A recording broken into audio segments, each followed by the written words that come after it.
భారతదేశం యుద్ధ వాతావరణం నుంచి బయటికి రావడం అనేది తాత్కాలికంగా ప్రజల్లో ఉన్న మనోభావాల్ని ఇబ్బంది గురైన యుద్ధం అనేది అందరికీ కూడా మంచిది కాదు. ఇవాళ ఇంత ప్రజాస్వామిక దేశంలో నాగరికత పెరిగిన తర్వాత యుద్ధాల కంటే పరిష్కారాలే మేలు. కానీ పాకిస్తాన్తో అలాంటి పరిస్థితులు కనపట్టలేదు. ఎప్పుడు కూడా నిరంతరం వాళ్ళు ఏదో రకంగా భారతదేశం మీద ఉగ్రదాడులు చేస్తూ ఉన్నారు. ఈసారి ఉగ్రదాడులు చేస్తే అది యుద్ధంగా మేము ప్రకటిస్తామని చెప్పి మోడీ గారు కూడా చెప్పారు.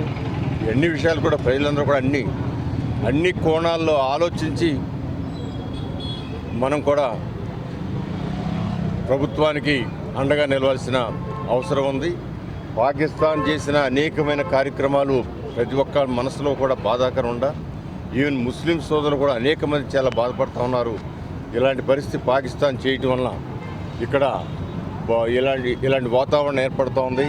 పాకిస్తాన్ చేసిన చాలా తప్పని ఓవైసీ స్వయంగా ఇది ఘోరాతి ఘోరం పాకిస్తాన్ ఈ విధంగా చేయడం అని ఆయన స్టేట్మెంట్ కూడా ఇచ్చారు.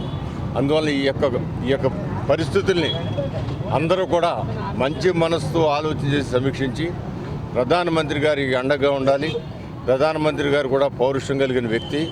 ఖచ్చితంగా ఇంకొకసారి ఉగ్రవాదులు అలాంటి ప్రయత్నం చేస్తే తీవ్ర పరిణామాలు ఎదుర్కొంటామనే భయం ఈ రోజున పాకిస్తాన్లో వచ్చే సందర్భాన్ని ఒకసారి మనం ఆలోచన చేసి మనందరం కూడా సపోర్ట్ చేయాలని మనస్ఫూర్తిగా నేను కోరుకుంటున్నాను.